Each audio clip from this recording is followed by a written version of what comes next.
Bumi Manusia karya Pramudia Anantatur.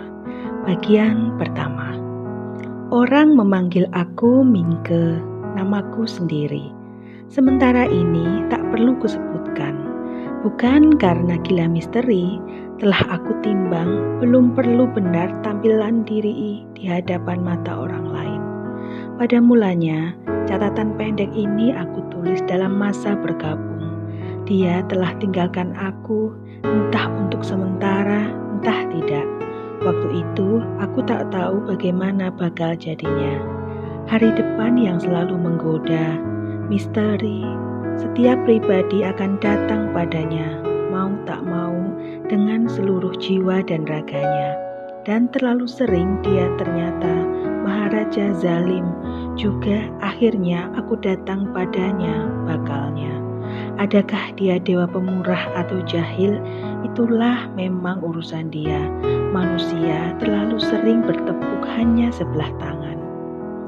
13 tahun kemudian, catatan pendek ini kubacai dan kupelajari kembali. Kupadu dengan impian, khayal, memang menjadi lain dari aslinya, tak kepalang tanggung, dan begini kemudian jadinya. Bagian kedua. Dalam hidupku, baru seumur jagung, sudah dapat kurasai, ilmu pengetahuan telah memberikan padaku suatu restu yang tiada terhingga indahnya. Sekali direktur di sekolahku bilang di depan kelas, yang disampaikan oleh tuan-tuan guru di bidang pengetahuan umum sudah cukup luas, jauh lebih luas daripada yang dapat diketahui oleh para pelajar setingkat di banyak negeri di Eropa sendiri. Tentu dada ini menjadi gembung. Aku belum pernah ke Eropa. Benar tidaknya ucapan tuan direktur, aku tak tahu. Hanya karena menyenangkan, aku cenderung mempercayainya. Lagi pula, semua guruku kelahiran sana, dididik di sana pula. Rasanya tak layak tak mempercayai guru. Orang tuaku telah mempercayakan diriku pada mereka. Oleh masyarakat terpelajar Eropa dan Indo dianggap terbaik dan tertinggi nilainya di seluruh Hindia Belanda. Maka aku harus mempercayainya. Ilmu dan pengetahuan yang kudapatkan dari sekolah dan kusaksikan sendiri pernyataannya dalam hidup telah membuat pribadiku menjadi agak berbeda dari sebangsaku pada umumnya. Menyalahi wujudku sebagai orang Jawa atau tidak, aku pun tak tahu. Dan justru pengalaman hidup sebagai orang Jawa berilmu pengetahuan Eropa yang mendorong aku suka mencatat-catat. Suatu kali akan berguna, seperti sekarang ini.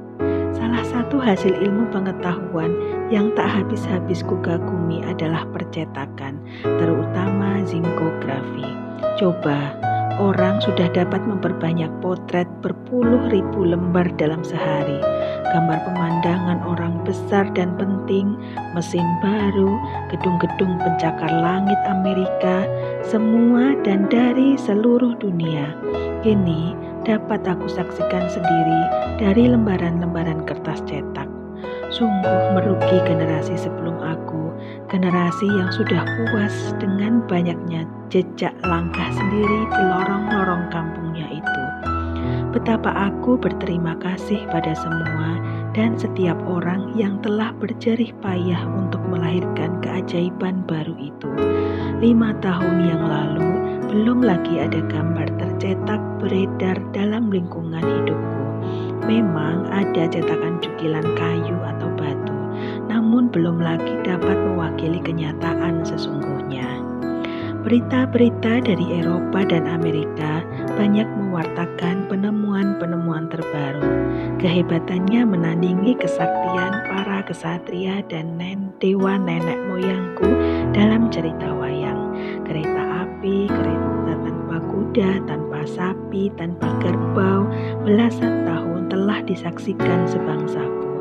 Dan masih juga ada keheranan dalam hati mereka sampai sekarang.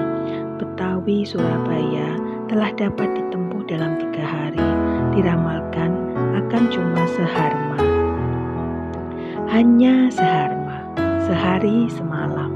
Deretan panjang gerbong sepanjang rumah, penuh arang dan orang pula, ditarik oleh kekuatan air semata. Kalau Stevenson pernah aku temui dalam hidup aku, akan kupersembahkan padanya karangan bunga, sepenuhnya dari anggrek. Jaringan jalan kereta api telah membelah-belah pulauku Jawa. Kepulan asap mewarnai langit tanah airku dengan garis hitam, semakin pudar untuk hilang dalam ketiadaan. Dunia rasanya tiada berjarak lagi, telah dihilangkan oleh kawat. Semua kekuatan bukan lagi jadi monopoli gajah dan badak. Mereka telah digantikan oleh benda-benda kecil buatan manusia, torak, sekrup, dan mur. Dan di Eropa sana, orang sudah mulai membuat mesin yang lebih kecil dengan tenaga lebih besar, atau setidaknya sama dengan mesin uap. Memang tidak dengan uap, dengan minyak bumi. Warta sayup-sayup mengatakan Jerman malah sudah membuat kereta digerakkan listrik. Ya Allah, dan aku sendiri belum lagi tahu membuktikan apa listrik itu.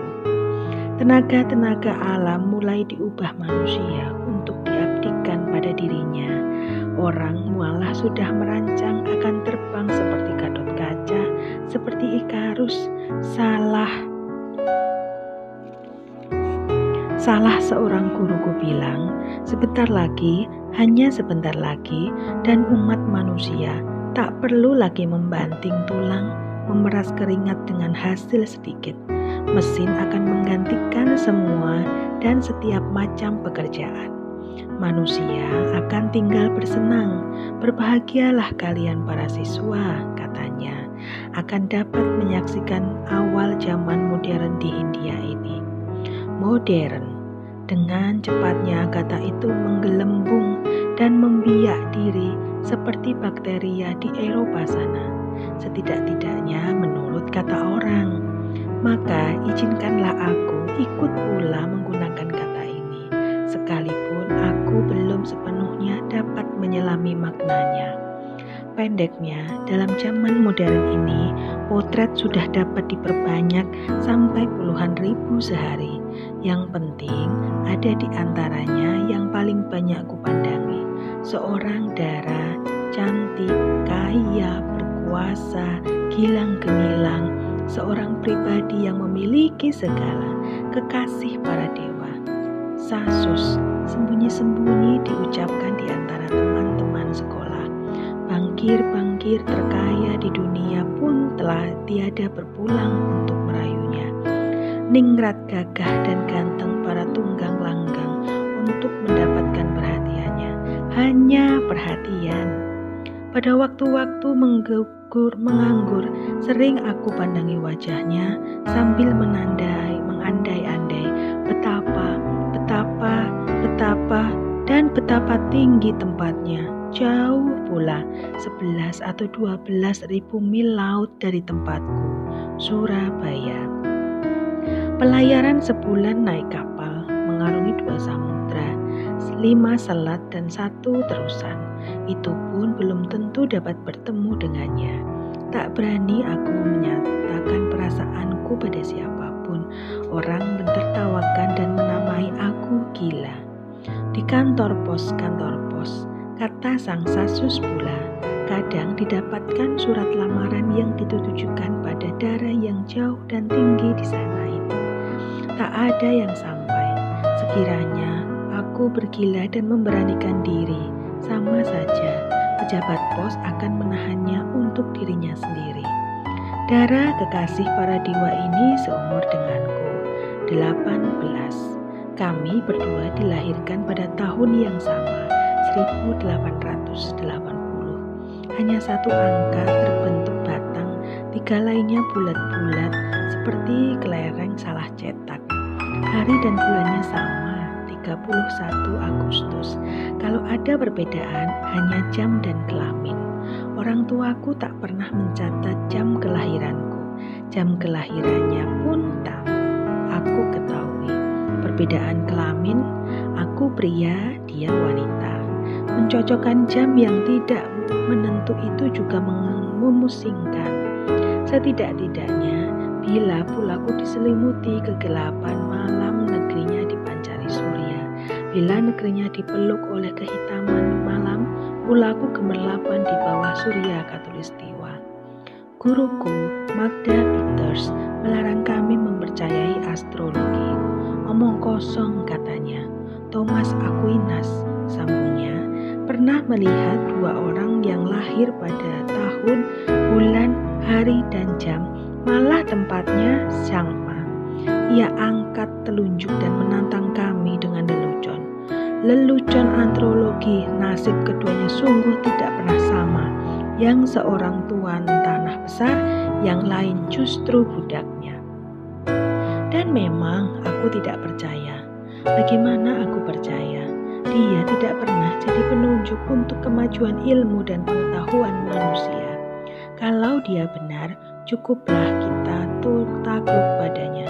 Selebihnya boleh dilempar ke keranjang babi.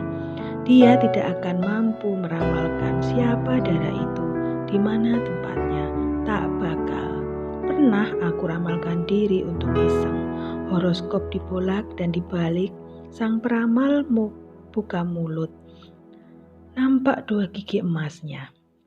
Bila Tuhan ada kesabaran, pasti dengan demikian aku lebih mempercayai akalku.